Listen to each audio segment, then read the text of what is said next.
прозвища? Они хотя бы бы ракурс меняли. Очень легко их потом вычислить. Я уже знаю, как. Представьтесь, будь ласка, як вас? Я не обязан.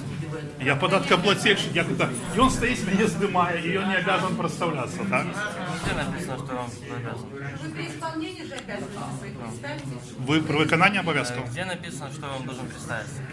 Сергей Сергеевич, человек находится на практике, я за него отвечаю. Есть какие-нибудь вопросы? А як його прозвище? Его прозвище, он не сотрудник милиции, он не представляет. А він же записує нас Он со мной на... на практике. І він записує нас на дозор.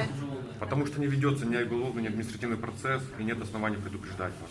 Правильно, мы обязаны предупреждать, когда производим видеофиксацию какого-либо процесса. В данный момент никакого процесса не ведется. Для чего съемка производится? Съемка производится в служебных целях. Она потом будет использоваться? Вполне возможно. Вы как должностное лицо оно обязаны Я- граждан предупреждать. о любой Если оно потом будет Я предупреждать обязан, когда веду процесс. Сейчас нету ни поводов, ни оснований для начала какого-либо процесса. Еще какие-нибудь вопросы будут? Съемка может стать Нет, основанием. Потом съемка может стать основанием. Как это так будет? Еще раз отвечаю, в Если вы служебных не целях. предупреждаете, В служебных значит, вы целях скрыто мы это снимаем. ведете, да? То есть человек не В знает. служебных Открыто. целях мы снимаем. Это понятно, что все дело должны делать. Понимать вы служебные можете цели. это как хотите, как хотите. В полемику я с вами вступать не собираюсь. А вы уже вступили в политику. Все. Нет, странно, я здесь могу сидеть, разговаривать о личной жизни, Всё. потом это вы где-то может снимаете это, использоваться. Ви такі Да?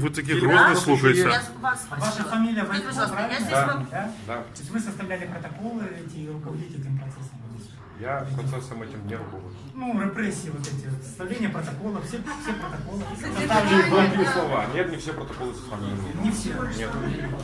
Так скажите, пожалуйста, я здесь могу сидеть, разговаривать о своей личной жизни, а потом вы говорите, это может где-то использоваться.